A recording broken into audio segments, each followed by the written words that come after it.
they love the Muslims now. But they'll never use Indian people. Just wouldn't, they just don't have the dangerous sound to them.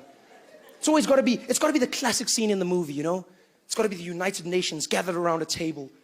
Then on the big screen comes that terrorist announcement. The assistant runs in. Sir, it's a message from the terrorist Boris. And they switch on the screen. Pew! And then Boris comes on. Hello, United Nations. It is I, Boris. Boris Kablechnikov. I have placed bombs all over the world in major city. And if you don't pay me $1 billion US, I will make world go kaboom. You've got 1 hour. That's Vidanya.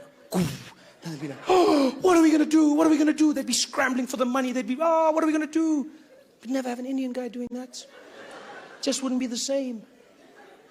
Assistant running into the room. Sir, it's the infamous terrorist, Rajesh. They'd switch on the big screen, pew, and there he'd be.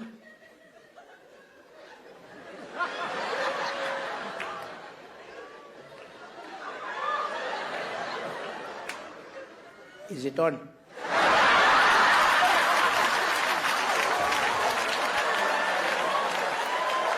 Okay. Hello? Hello, UN. Hello, namaste. Namaste. How are you, uncle, auntie? Pleasure. My name is Rajesh, and I have placed bombs strategically all over the world.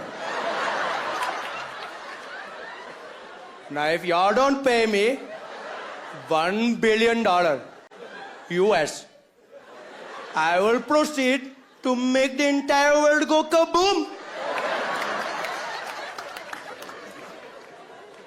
They'd be like, but Rajesh, we don't have money, Rajesh, we don't have money, it's the credit crunch.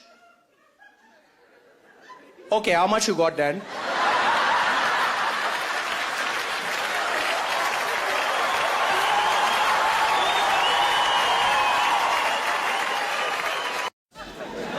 Every single time elections come up in South Africa, people always start to panic, you know? Ever since our first democratic elections in 1994, Nelson Mandela was about to become president, people started panicking.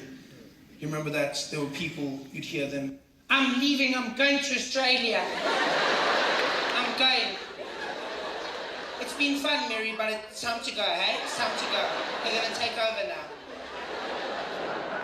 And then Mr. Mandela became president, and they all stayed. He's a wonderful man, wonderful man. If it wasn't for him, I would have left, hey? A wonderful man, yeah, he's really great. Next elections came, Thabo Mbeki was about to become president. People panicked again.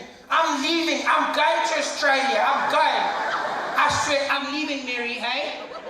Now that Mandela's gone, you know they're gonna eat us. It's time to go, I'm going to Perth. And then Thabo became president, and once again, they all stayed. He left.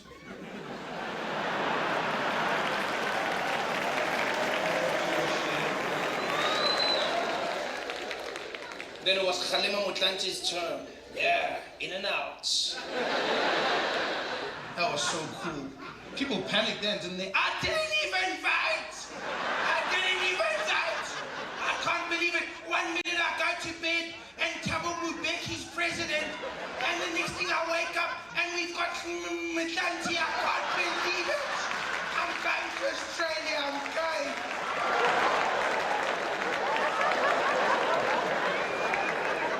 Oh, and then it was Jacob Zuma. Oh, the original boogeyman. Yeah, that's when you heard people panicking. Things were different though in South Africa, because for the first time in our history, you heard black people going, "Ish, how much is that ticket to Australia again?" The one president that was always the furthest from being crazy was Nelson Mandela, you know? And I mean, Mandela recently turned 91. I just can't help wondering to myself, when you turn 91, wouldn't you throw this huge party? You know, I mean, you're 91 years old. I don't know, if I turned 91, I'd get wasted. I'd just be that guy, you know? You have all these famous people visiting you, I'd throw this huge party, knocking down the tequilas, having a good time. But I know people never want to think of it. No, Mandela doesn't get drunk. No, people don't want anything. They're like, no, Mandela doesn't fart. His bum just suggests things. It's got that vibe, you know? But I mean, he's still a man at the end of the day, you know? I would have loved for him to just let loose and get totally wasted on his birthday. It would be so crazy seeing my diva pop out like into the garden, you know, out of nowhere, his shirt open, there he is, one of those colorful ones, him walking around. No, leave me, Grassa, leave me. Leave me, I'm fine. I'm fine. Do you know who I am? Do you know? Don't touch me. Who are all these people? Who's that? Bill Clinton. Bill. Come here, Bill. Come here, Zappa, Bill. Zappa.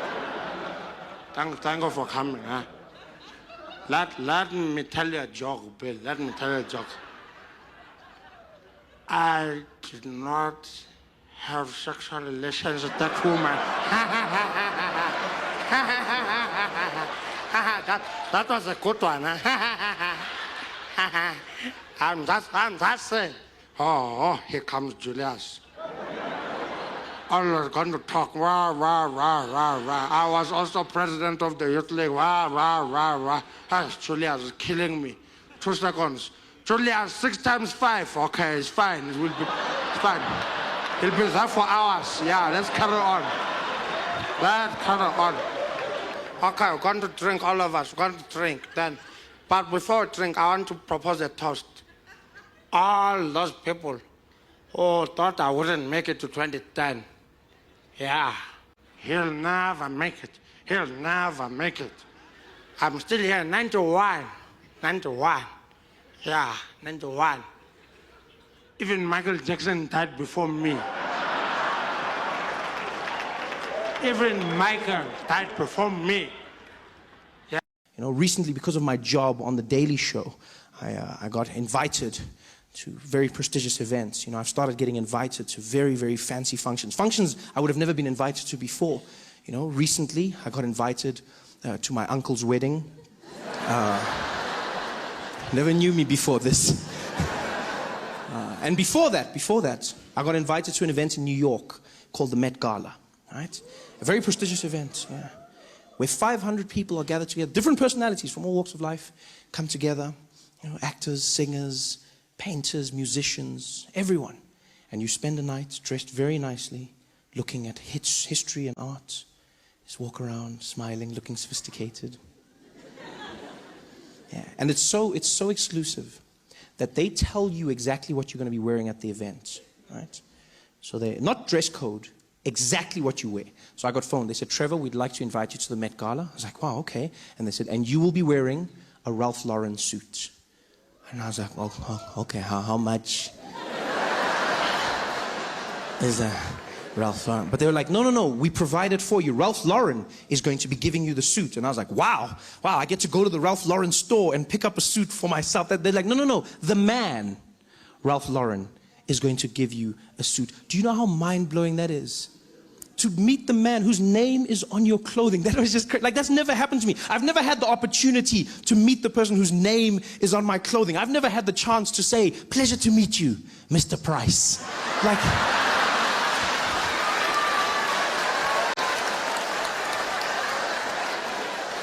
this is a new world for me. Here I am wearing his suit, invited to the Met Gala. And they tell you it's going to be a fun affair, you're going to have a great time. You get there, you eat with some people, you talk, you laugh, you walk the red carpet, which sounds like fun. You know, red carpets sound like fun. Walk down a carpet, people take pictures of you. Yeah, it's a lot more stress than it seems. Because you have to look perfect. I didn't know this. Like, you have to look perfect all the time. So, and they're so strict about it that they have a tent at the beginning of the red carpet that you don't see on TV. And in that tent, they prepare everybody. All the celebrities stand in the tent together, and then they make sure everyone's dress is perfect, everyone's hair, nothing is crumpled up, nothing, you know, and you stand there, and everyone's there together, which is really cool, because you see all the celebrities, like, getting dressed, basically, and you know everyone. They don't know you, but you know all of them. So, like, you're there, you're just looking at people, and people are very nice. You're like, hey, how are you, It's like, oh, hi, I'm Trevor, nice to meet you. It's like, oh, Beyonce. You're like, yeah. Come on. Yeah, I know you from my bedroom wall. I know you. But you can't say that. You can't say, you see, because you gotta look cool. You gotta look cool. You know, you gotta look like you belong. So now you're meeting people that you know, but you gotta act like you don't know them, which makes you look like a jackass, because now I'm there like, Trevor, who, Beyonce? Beyonce, did I say it? Beyonce? Nice to meet you, Beyonce. Pleasure. Oh, and this, yeah? Oh, JZ, nice to meet you, sir. Yes. You just look like an idiot. So I'm standing there getting ready with everyone. And then there's a guy who basically tells each person to walk out one at a time. Each celebrity, you walk out onto the red carpet. And there's 3 stations on the red carpet. When you walk out, the first section is American photographers. They take pictures for all of their magazines and newspapers. When they're done with you, you move down to the second section. That's the European photographers. They do the same thing for their magazines. And then you move to the last section, Asian photographers, Japan, China, that region. They take pictures, and then you walk into the event. So you walk to each one. They tell you to smile. Don't smile too much, closes your eyes. Don't not smile, makes you look angry. And pose with your body and your head. Pose body and head, because some people make a mistake and then turn. Don't do that. Turn everything at the same time. Everything. So I'm ready. I'm like, I can do this. You know, so I'm in the tent with all the celebrities, and the guy's calling people out, lets them out one by one, because they don't want 2 people in the same shot. They don't want Beyonce there and then me in the background, like, you know? So the guy's like, okay, we're ready, guys. We're ready. Rihanna, let's get Rihanna out. Rihanna, come on. How are you? Good to see you. Come on through. And so Rihanna walks out, you know. Anne Hathaway. Anne, how are you? Come on, Anne. Good to see you. Go on. Yeah. And then it's my turn. The guy's like, you. Yeah, you. Come on, let's go. Come on. I'm like, me. He's like, you ready? I was like, I'm ready. He's like, okay, go on. And I stepped out, and immediately when I got out, I realized I wasn't ready. I was not ready at all. I was not ready. And I've never seen that many flashes in my entire life. You step out, and it seems like every camera in the world is flashing at the same time. All of them screaming. It's like, it's just bright. It looks like someone threw a teaspoon in a microwave. It's going crazy. It's like, and everyone's screaming your name. Trevor, over here. Trevor. Now you're trying to find them. You look like a madman with voices in your head. Trevor. You're like, yeah, speak to me, Jesus. You're trying to find. You don't know where the thing is coming from. You're like, come on, Trevor. And then one guy throws me off in the middle of it. He's like, Trevor, give us a pose. And I'm like, a pose? He's like, yeah, pose. I'm like, nah, I don't know how to pose. I've never thought of posing. No one told me. So now, like, I don't know what posing is. I've never practiced posing. And then the guy's pose. I'm like, I don't know what's a pose? He's like, come on, something sexy. I'm like, sexy? I don't even know what's it, because I've never practiced. And when I read magazines, I go straight to the women's section. Like, I don't look at the men. I don't see how they posing. I look at J-Lo and Kim Kardashian. So he's like, sexy. I'm like, sexy. So I just go to what I know. I'm just standing there like...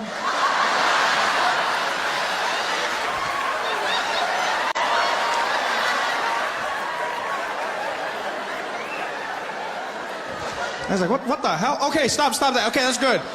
Okay, go on. Good job. I was like, okay, that was stressful. So I moved down to the European section. You know, I'm getting there. I'm still stressed. The bright lights have got my eyes going. The next guys are there like, okay, Trevor, are you ready? I'm like, I'm ready. He's like, okay, all right, over here, Trevor. Some guys didn't know my name, though. I could hear that. Because one guy said Trevor, another guy said Trevor, then other guys were just like, Trevor. Yeah, but it's sort of like with a dog. Like, a dog doesn't really know its name. Like, if your dog's name is Spotty and you go, Spotty, it's like, huh? So I did the same thing. So, you know, they were like, Trevor. I'm sure there was one guy who hated me and he was like, never! And I was like, I didn't care. I was in the mix. I was posing. I was sexy. I was doing my thing. I was loving it. And the guy's like, okay, good job. Go on. And I walked down and I went to the Asian section. And I stood there and all the photographers were ready. And then they just looked at me. It was... I don't think you guys like... It was the weirdest, because it was like flashing, snapping, flashing, screaming, flashing, snapping, screaming, flashing, snapping, silence. I got there, and they just looked at me. And then they looked at each other, and they looked back at me. They looked at me the way you look at food that's just arrived at your table, but no one has ordered it. That's the way they looked at me. Like they were waiting for the menu, like for the waiter to come and be like, sorry, we didn't order. Did you order? Who ordered? No, we didn't order this. We ordered celebrities. We don't know what that is. No, we don't know. We didn't order. That's how they're looking at. Now I'm standing there. I'm already posing because I've been taught to do. Now I'm there doing my, nothing's getting them. Even these ones, nothing's working. They're just looking at me. And then, I don't know why, like I panicked because I was embarrassed. I'm not gonna lie, I was embarrassed. No one's taking a picture. No one told me what to do if they don't take a picture. So instead of just walking away, I started making the sounds with my mouth. Just a defense mechanism, I guess. So I panicked, and then in the silence, I was just like, Trevor, Trevor, Trevor, Trevor, Trevor, Trevor, Trevor. And now they're just looking at me like, Trevor, good job. And I was like, man. Hey there, thanks for watching. Now, all I need you to do is click on that little circle on your screen. Yeah, that one. Oh, yeah, just like that. Hold on. Yeah, click. Nice. That's why Jacob has been different, because a lot of people panic in South Africa. They panic, when it comes to our politicians because of this. They just don't understand them. Especially around election time. That's when you see the most panic in South Africa. It's always been the case. From our first democratic elections in 1994. Remember that? Nelson Mandela was about to become president. Most of the country was overjoyed. A few people were worried. You heard them whispering, I'm leaving. I'm going to Australia, Mary. I'm going. It's been fun, but it's time to go, hey? Because now they're going to take over. It's time to go. I'm leaving. I'm going to Australia.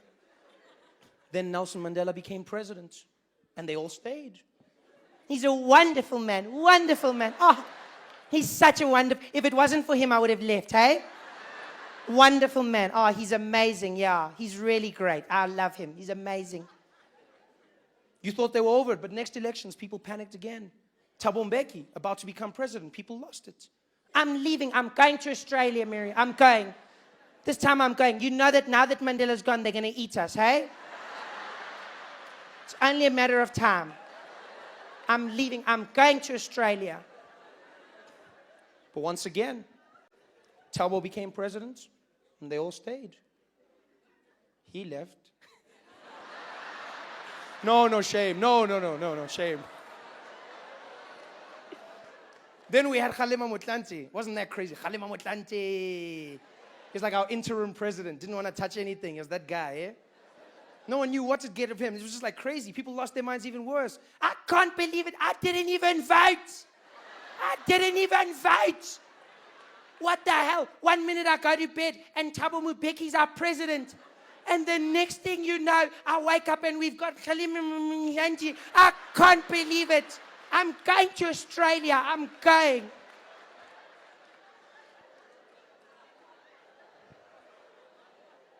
But then once again, thankfully, they stayed. And then it got interesting. Because then it was the turn of Jacob Zuma. Ooh. The original boogeyman. People panicked again, although it was different. For the first time in South African history, you heard black people going, Eish, how much is that ticket to Australia again?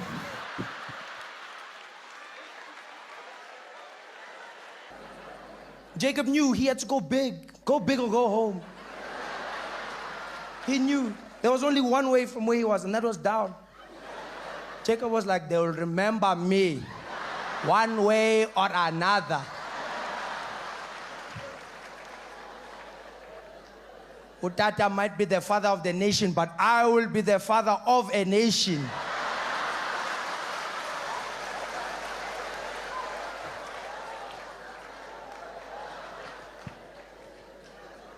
I wanted Jacob to be a madman. I wanted him to be totally crazy, I wanted him to not give a damn, walk into Parliament 4 hours late, his top undone, belly hanging out, walk in like nothing's wrong in the world. Everyone's been waiting for him running in, singing.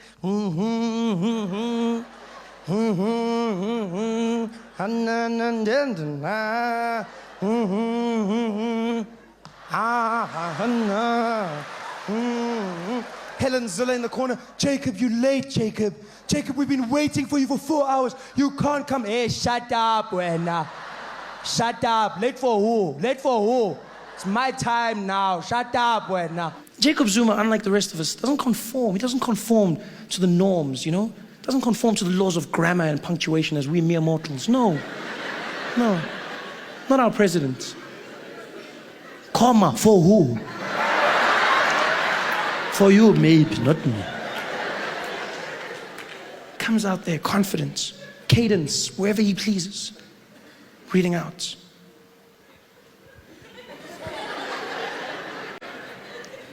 we have and always will be proud members of the ANC. And as such, we are proud supporters of the development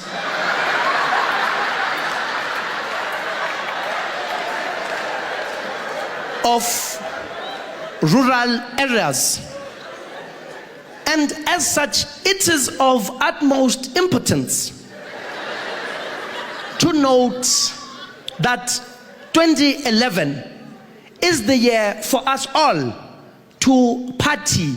Yes, participate.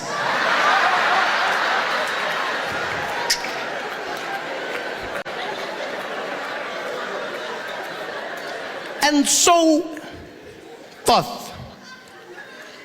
Let it not be a blame game.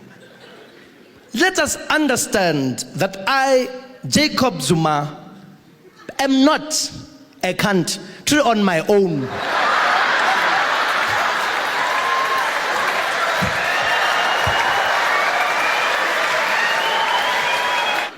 Zuma comes out and he goes, hey, I'm not perfect.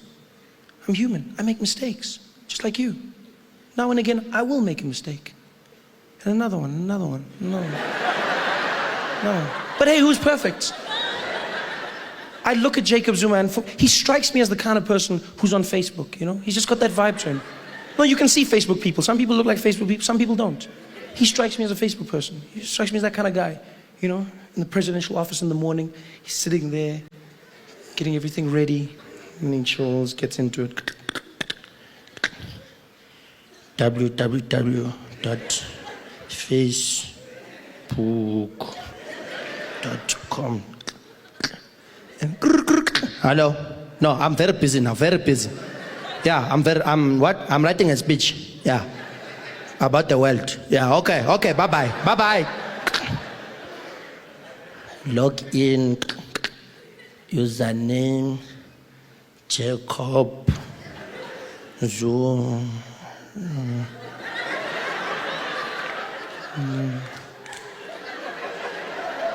Zoom.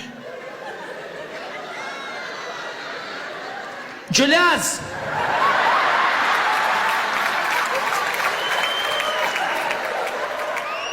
Julius! Yeah? Where's you? I'm here. This guy is stupid, man. You Zuma. Log in. Status update. Jacob is feeling frisky. Send all the single ladies. Now put their hands up. Shmam. Look at them. No mention and intention. Friend request. Accept. Oh, hello. Accept. Kim Jong. Accept. Gaddafi. Accept. Hey, accept. Hey, Helen Zilla, ignore. Never. Wants to see my photos, yeah. Coming here with what's happening here? Julius, invitation. No, man, Julius, I don't want to be a vampire, man. Decline. This guy. What? Obvious, Team Jacob. Stupid question. Coming here with those things. Okay. Mbeki is online now. Okay. Check the status. Mbeki is an African. Comment. Mbeki is unemployed.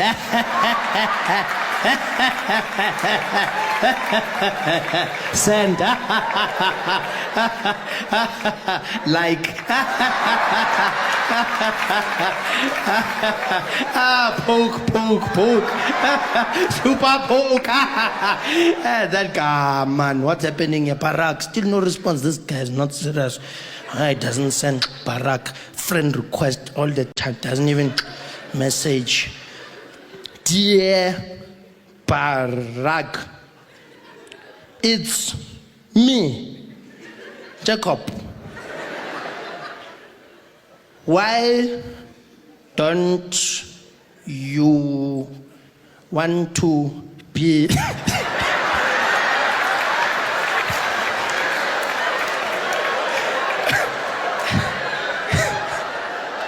my friend?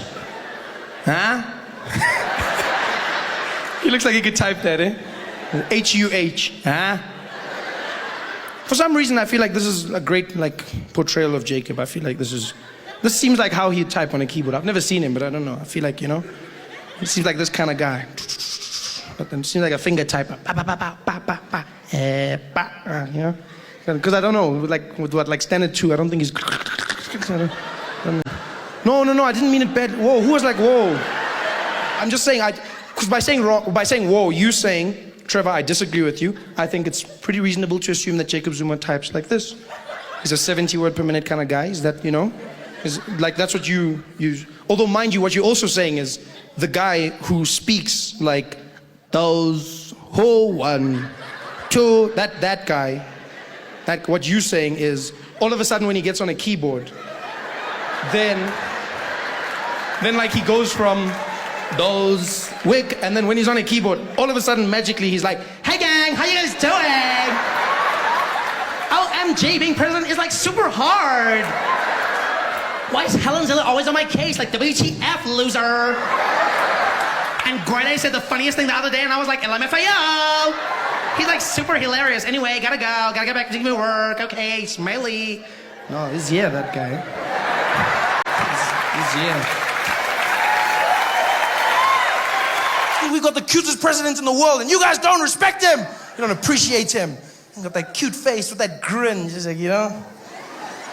looks like he could have been like one of those kids in the Jet magazine, He's super cute, man. How could you hate on Jacob Zuma? He looks like a little Zulu Ninja Turtle, man. He's so, he does, You can see him in the crew. Leonardo, Raphael, Michelangelo, Jacob, Kawapanga.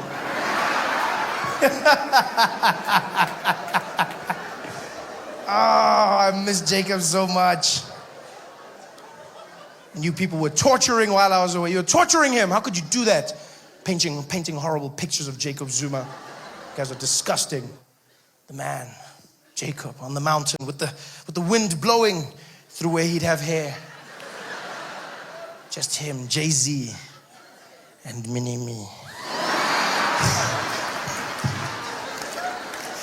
Although it wasn't that mini though, you have to admit. No, it was a pretty solid picture. Well, not solid, but you know what I'm just saying, if it was me, I wouldn't have been offended by that, eh? I would have been there at the gallery every day, just posing and waiting for people. They'd be like, yeah, hello ladies, hello. Hello nice, hello. Take a picture there, take a picture. They must know.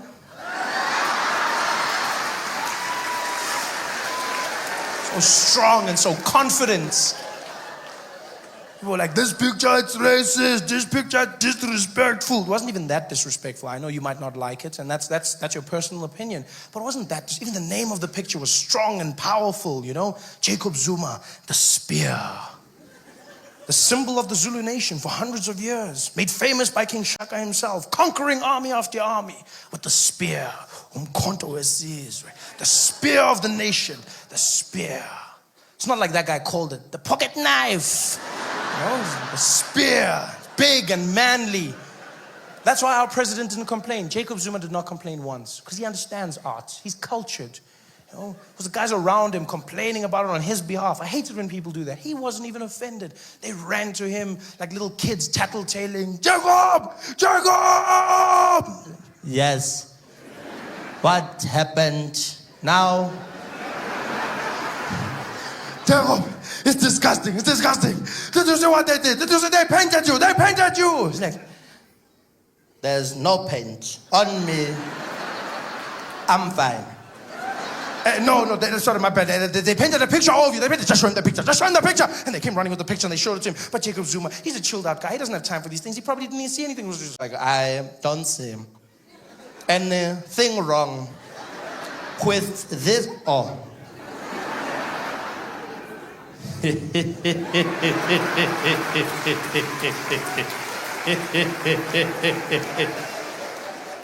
The giggling Casanova has no time for these trivial pursuits. I wouldn't be shocked if Jacob's having the time of his life right now in the presidential bedroom. He's found himself a new romantic game to play with the ladies. And you know he's romantic. I mean, that many kids, that many wives, he knows what it's about. You know? He's there, covered himself in body paint. Playing Barry White in the background.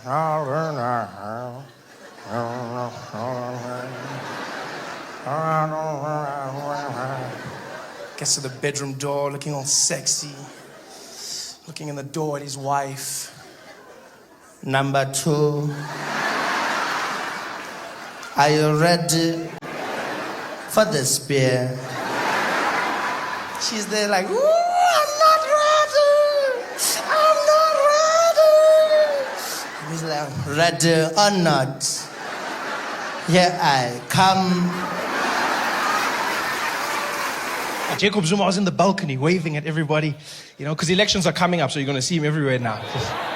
They're waving. Yeah, you're going to see him in the streets waving. You're going to see him at the rallies dancing. Yeah, he's going to be out shaking hands, kissing babies, mostly his babies, but still, vote for me.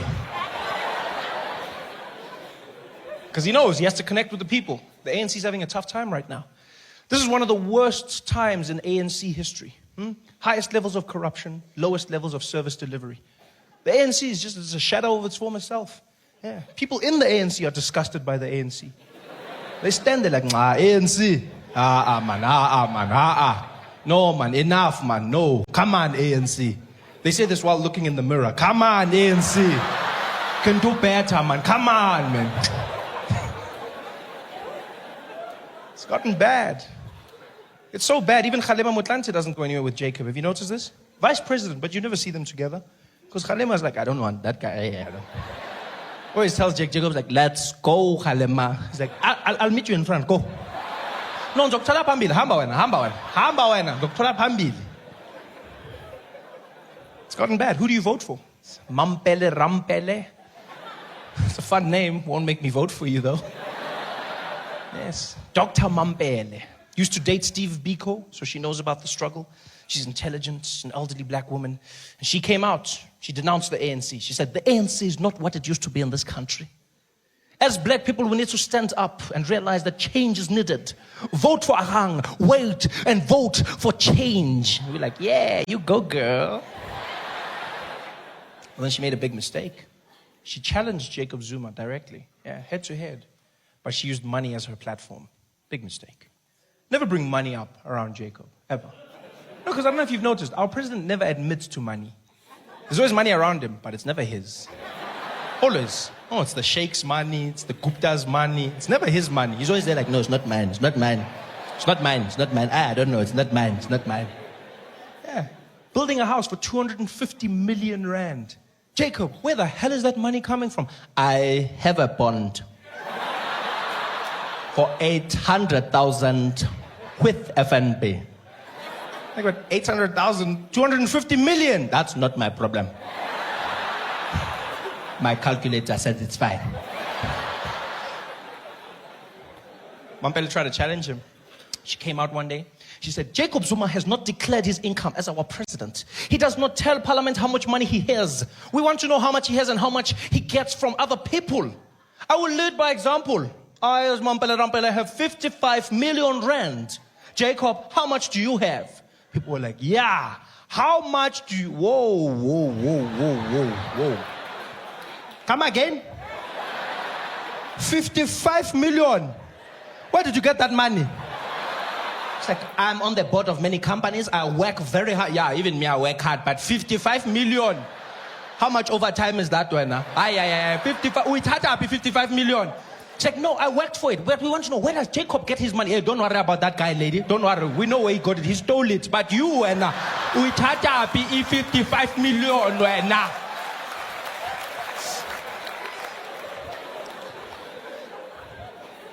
don't know who to vote for anymore. Because you can't make jokes about Robert Mugabe in Zimbabwe. If you do this, then you get arrested and sent to prison for mocking the president, right? And so I know I would go there and I wouldn't be able to resist. Like, I'd just be like, hey, my style. And then I'm in jail. Which normally wouldn't be such a bad thing, because what would happen in an international incident like that is normally your president would just come there and then he would ask for you to be released and taken back to your country. That's all. But now, I don't know if that guy would come and fetch me.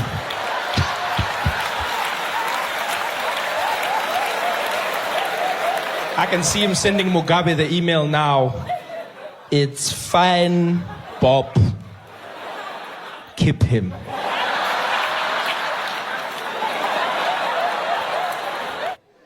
Jacob Zuma hasn't smiled in months. He was our laughing president. You guys remember that? Huh? He was that guy.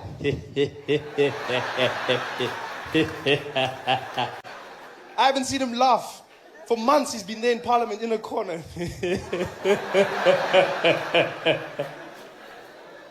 And the funniest thing is, he introduced us to Julius Malema. That's the craziest thing about this whole situation. It's a thin line between love and hate. He introduced us to Julius Malema. That was his guy. He came with him, and we were the ones asking questions. We saw Julius in the beginning. It was almost like Jacob Zuma brought us a little puppy, a little ANC puppy. And it was like, hey guys, this is my puppy Julius. And we were like, oh, this is interesting. Hey, Jacob, your puppy took a shit on the carpet. And he was like, oh, that's not my problem. Good dog. We're like, hey, Jacob, your puppy's chewing our shoes. Like, that's not my problem. Good dog. Now the puppy's grown up, biting the owner.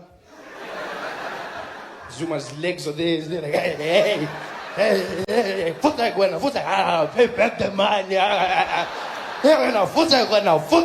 Futzek, guys, help me. And we there like, that's not our problem.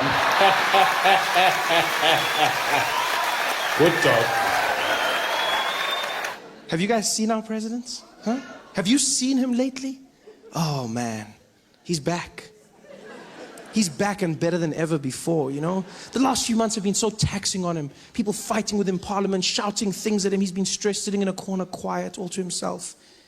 And then he found out that he would be paying nothing, absolutely nothing for the upgrades at Nkandla. And he walked into Parliament, a new man. Had a bounce in his step. Yeah, he swag back. Jacob 2.0. I mean, he's still doing the same things, making the same mistakes, but now he has a certain level of panache. I saw him mess up a speech the other day, stumbled on a word like he always does. This time, though, he didn't frown, he didn't get stressed. He just worked through it. And here we can clearly see there are red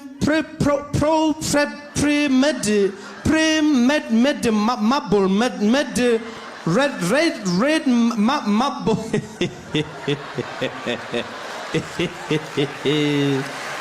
A marble red marble.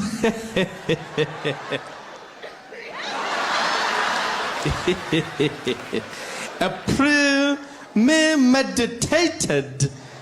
Just came back and he handled it. I love how he just stepped away and did the cutest little, I don't even know what he was doing there. He just does like a little, almost like he's just moving his brain to the other side of his head. Like he knows when it's in the wrong place, it doesn't, he just shook it up. And he came back in. Even the way he handled the scandal was powerful. We thought for sure that Nkandla would be his downfall, and yet Jacob Zuma took something so serious, he turned it into a joke and threw it back in our faces. Well, we are clearly living in a place where there is a poverty of politics, people asking questions, but they don't want answers, questions, more answers. We're investigating, they ask again, questions, more answers. Then in Parliament, we're here, point of order, yes, Nkandla. Thixo waseGeorge Koch.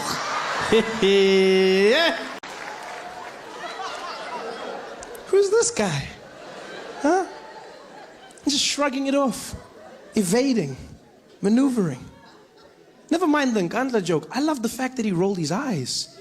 That blew my mind. I've never seen Jacob Zuma do that. He looked over and he was like, oh.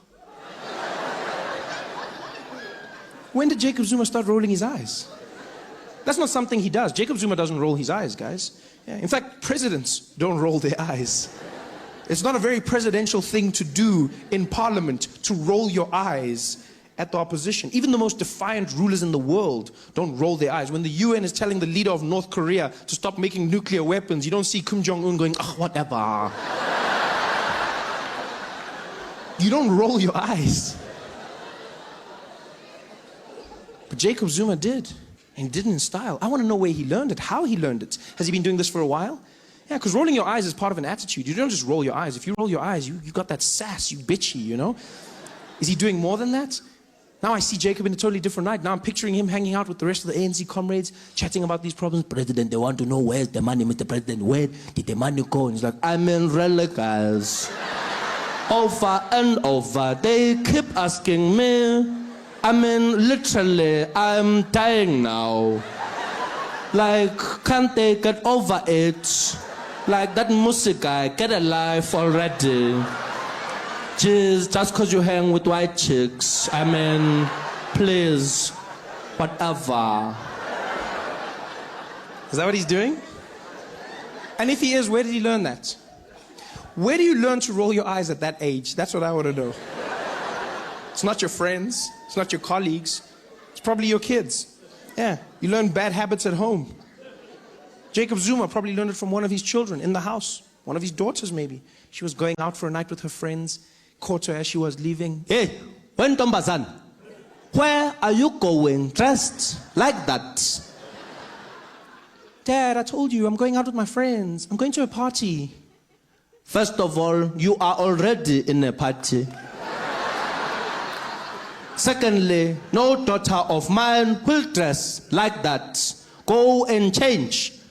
Oh, Dad, what are you doing? You're killing me. Come on, why are you doing this? I can dress however I want. I'm old enough. Hey, you will do as I say. As long as you are living under my roofs, which I have paid for with other people's monies, you will obey me. Go and change. Dad, come on, why are you doing this? Everyone else dresses like this. All the other kids do it. Are all the other kids my children? You never know. Eh? Don't come in this house with that DA attitude. Go and change now. Whatever.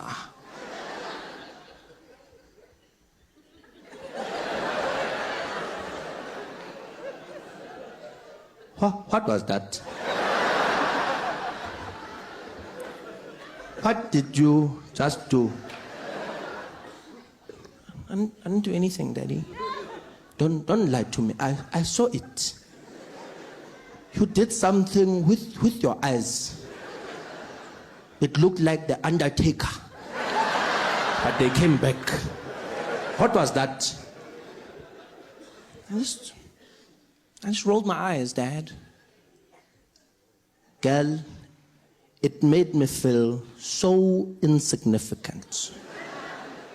What you did there made me feel like you did not acknowledge the seriousness of this situation. Can you teach me how to do that? Yeah, like, it's easy. Like, you just roll your eyes. If someone says something you don't like, then you're just like, whatever. Whatever. No, Dad, whoa, that's too much. That's too much. You just gotta loosen up, you know? Just be like, whatever.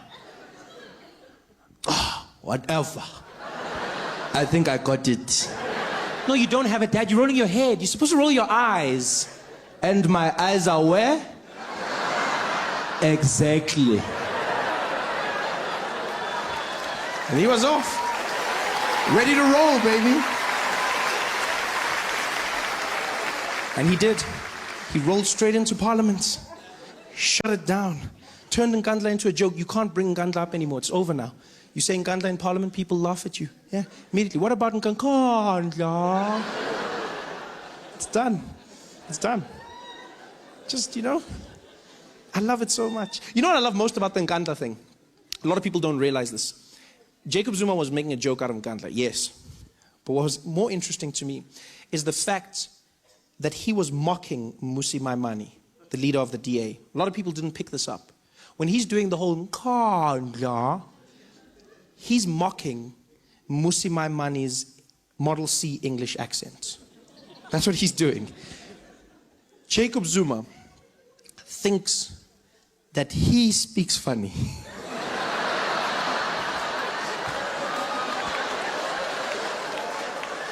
That is priceless. Jacob Zuma sits in Parliament watching Mmusi Maimane speak, like, and we'd like to know about the allocation of funds, more especially regarding the homestead at Nkandla, and whether, and he's like, this guy talks so funny. Nkandla, would you like some tea with your crumpets? Marshmallow.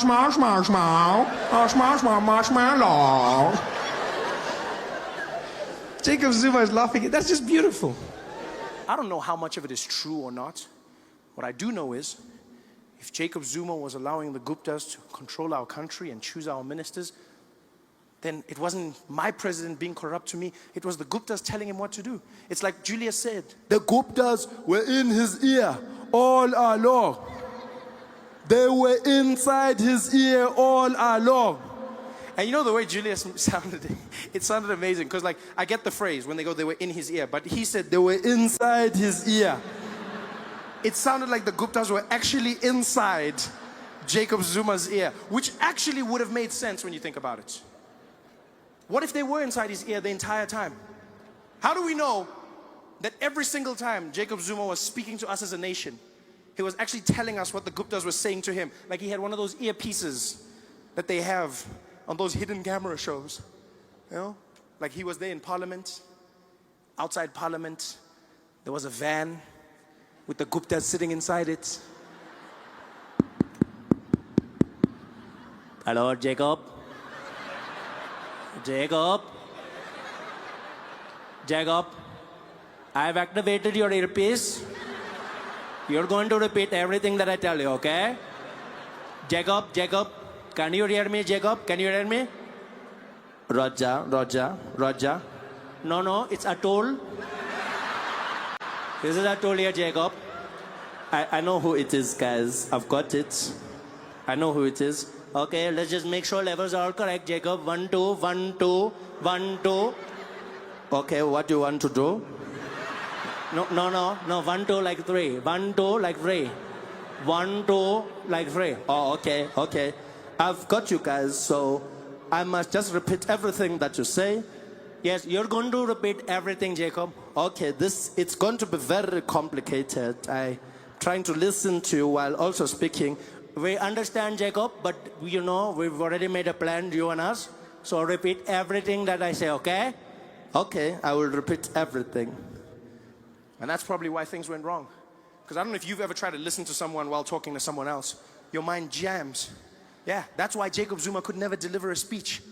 It's not that he couldn't read, he couldn't listen. He couldn't listen and speak at the same time. I used to watch him and be like, what's going on, Jacob? Kinkari, your YouTube is buffering. What's happening here? This is why data must fall. But it turns out, he was just listening the entire time. There he was in Parliament. The praise singer said his name as he came. Jacob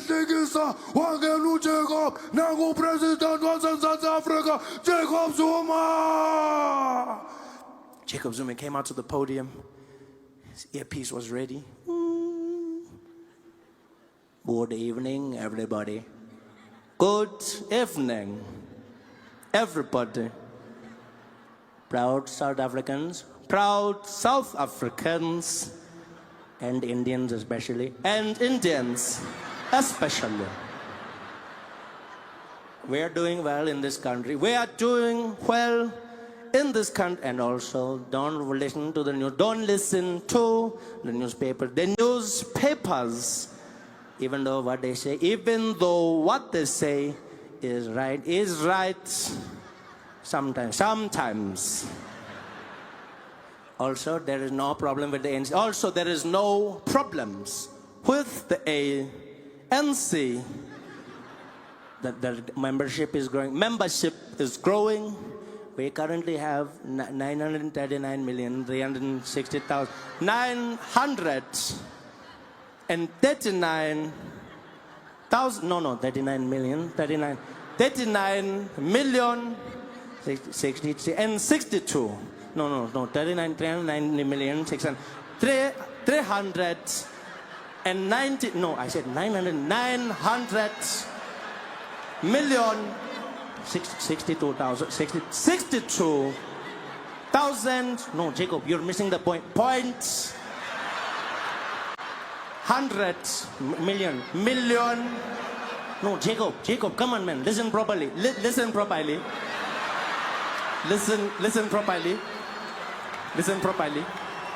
No, Jacob. Listen properly. 900 million. Give me a pen there. Hey, Pelele. No, Jacob. 100 million. 39 million. 63,000. Oh. What are you doing? Jacob, no, man. That was just a tickle and a cough. Tickle as a church cough.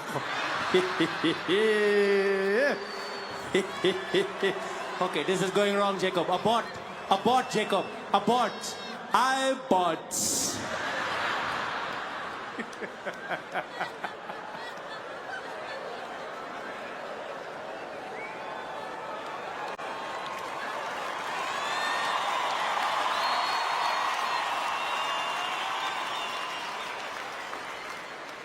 They were in his ear the entire time. I miss South Africa, man. I miss it. I watch Parliament now again. I went straight into it, watching the vote of no confidence. I was so stressed. I don't know about you, but I was so stressed. I was like, please, don't let Zuma go, please. Don't let Zuma go. My jokes, all of my jokes, please. And I get it. If you liked Trump, voted for him, and you were happy with him, that also makes sense to me. But there were people who voted for him, and then when he did what he did, they were like, I can't believe he's doing this. I can't believe. Well, I'm sorry, what can you not believe? Where have you been for the last ever? Huh?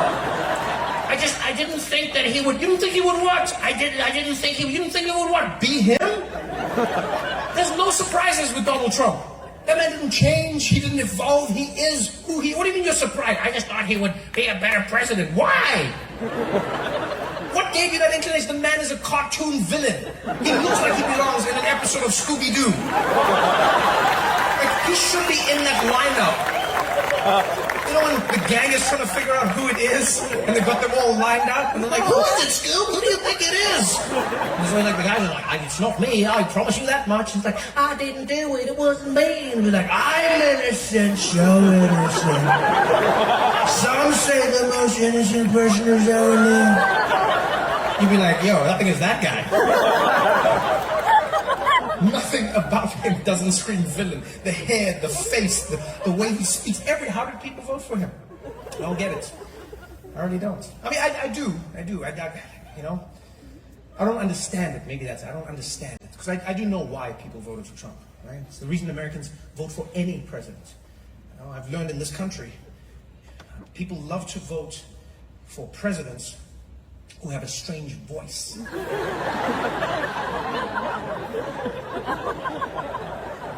I've never particularly understood it, but it's a trend that I've noticed. If you run for president in this country and you have a normal speaking voice, you don't get anywhere.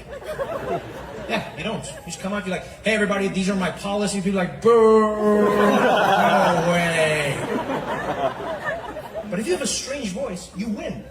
It doesn't matter what your policies are, it doesn't matter what you talk about, just have a real weird voice and you're done. No American president has had a normal speaking voice. None. Go back as far as you want. From the very beginning of recordings of U.S. presidents, there is none. None of them sound normal. I don't care how far back you go. John F. Kennedy, he didn't speak normally. He had a thing that he was going to do with his voice. I'm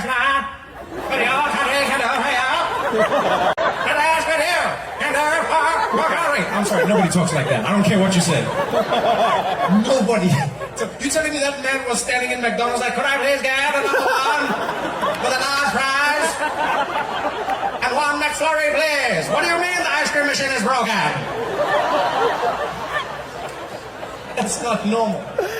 Nobody speaks like that. No American president spoke normally. None. None. Bill Clinton, he didn't speak normally. He did that thing with his voice, like he's trying to seduce people. He's like, I will not have sexual relations with a woman. That's not normal. Nobody speaks like that. Nobody. George Bush, he didn't speak normally. He did that weird thing where he was like speaking out of the side of his mouth, like, we're gonna find the people that did this. And then we're gonna blow up a totally different country. Fool me once. That's not normal. Nobody speaks like that. Nobody. Barack Obama, he didn't speak normally. He always did that thing where his voice sounded like it was buffering. As Americans, we're gonna try to get a faster internet. That's not normal. Joe Biden, he doesn't speak normally. He always does that weird mumbling thing. I don't even know what it is. Most important thing is the content and get people can do. No, I'm serious. Come on, man. Come on. We're the finest Negroes in this business. Man. Come on. Oh, but I'm serious. Come on, man. What? But Trump was the weirdest voice. His voice had no rhyme or reason. That's what gets me. It's like I never know where it's going to be and why it's going to be there. Like, just even his intonation. Do you know how hard it was to figure out where to put the volume on my TV when he was giving a speech? You never knew. It was always high, it was low. You didn't know when it would happen. I would set the volume, put the remote control down. He would speak. And I know in this country, so many, and so many, and so many of them, and so many have come. And I asked them, why are they so pretty? They're not a bit pretty little baby. And it's coming out of their shower. But it won't come out of the baby. So they're so strange. Sitting there at home trying to ride the volume like a terrible DJ. It wasn't normal. Just sitting there the whole time. I had to like watch the whole with the remote in my hand. Just like, oh, not too loud, not too soft, not too loud, not too soft. Reminded me of when I'd be watching porn as a kid.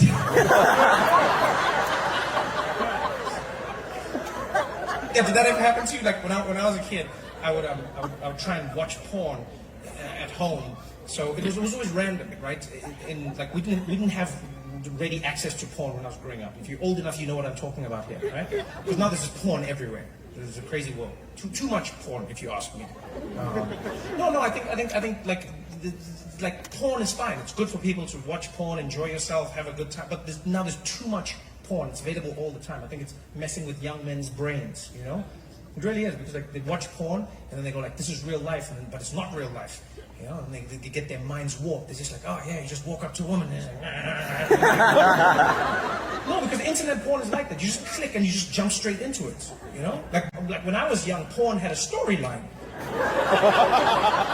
You know, like the person was going to go somewhere for some reason, and they would talk, and then the sex would happen. Do you get what I'm saying? It was really important. It taught me many valuable lessons in life. Yeah, there'd be like some woman working in like her kitchen, and then like a tap would burst and spray water all over her tight shirts. And she'd be like, "Oh no, what am I gonna do? Water's everywhere." And the doorbell would ring. Bing bong. I wonder who it could be. Come on in. The door would open. There'd be a plumber. Good afternoon, ma'am. I'm a plumber. I'd be sitting at home like, wow, that's great customer service. How did you know? He would come in and he would fix everything. He'd be like, we're all done here, ma'am. Is there anything else I can do for you? She'd be like, well, now that you mention it. And then the music would start. And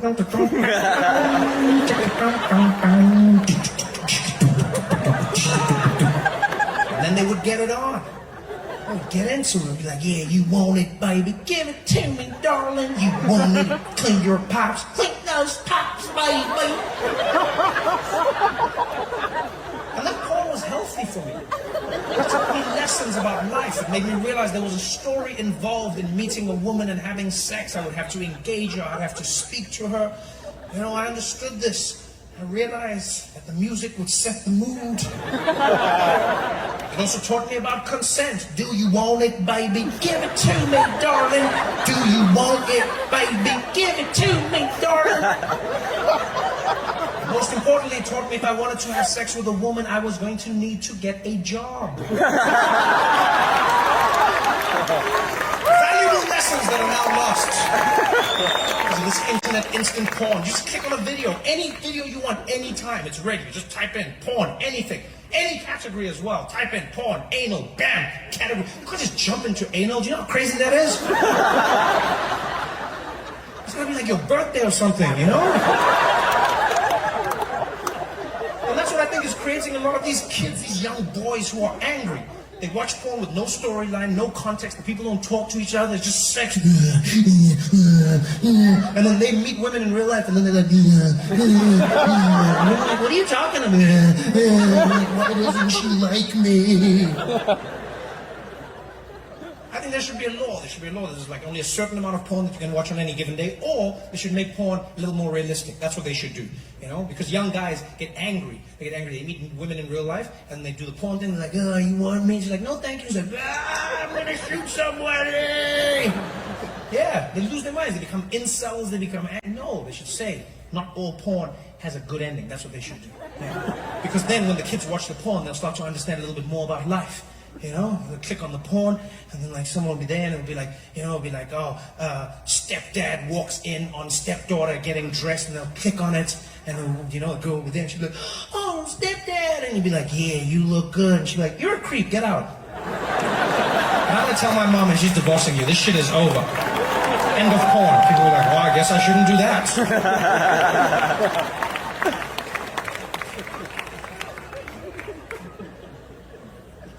Always used to be. I used to love watching porn at home. It was always a treat as well. Because when I was growing up, there was no internet that you could just watch porn on. Right? And porn would sometimes come on TV in South Africa. It was really strange. Really strange. Like 3 times a year, they would randomly play porn on like national broadcast TV. But it would be at midnight, and they wouldn't advertise it. So in the TV guide, there would be a little book you would get at home that would tell you what was coming. But then it would be like 10 p.m. movie. And then it would be like midnight news, and then right after midnight it would be like to be announced. And to be announced could be anything. Yeah, it could be a replay of sports, it could be an old movie, and it could be porn. And every night, every weekend, I would sit there, little 12-year-old me, and watch a movie with my mom. And it would be finally done, you know, and she'd fall asleep, and I'd be like, Mom, you gotta go to bed. She'd be like, oh, are we going? I'd be like, no, you go.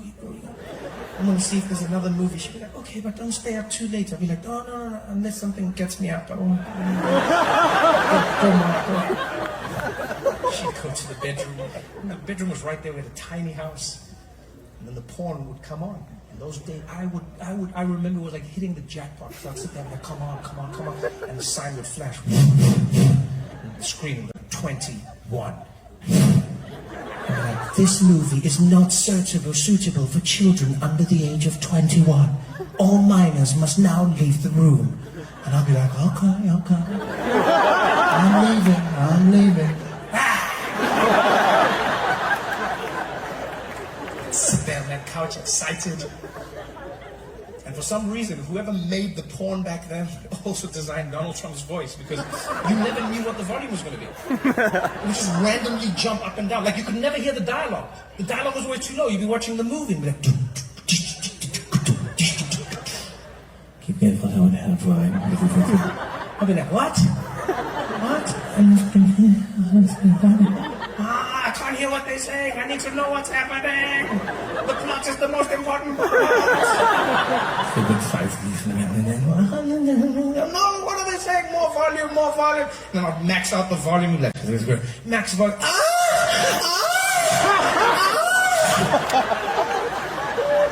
I changed the channel to National Geographic. My mom would come flying in the room. What's happening here, Trevor? What's happening here? I'll be like, oh, nothing, Mommy. I'll just be sitting there with a pillow on my lap. There's nothing, Mommy. What was that sound? I'll be like, it's the hyenas.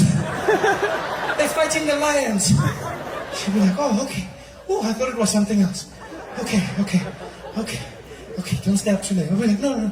Okay, good night, Mommy. Good night. And she'd leave. I'd be there, my heart pounding. It would just be me and Richard Attenborough. Just sitting in the room, that voice.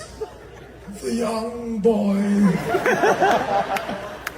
sits in his room, having successfully evaded his mother's questions. The lies have worked, and he will live to fight another day. This is the circle of life. Yo, OC, you guys are having fun tonight, man. Thanks for coming out, guys. Drive safe out there. I appreciate you for coming back. If you held on to the tickets, if you knew at the show, thank you so much for being here with us. Have a good night, y'all. Thank you.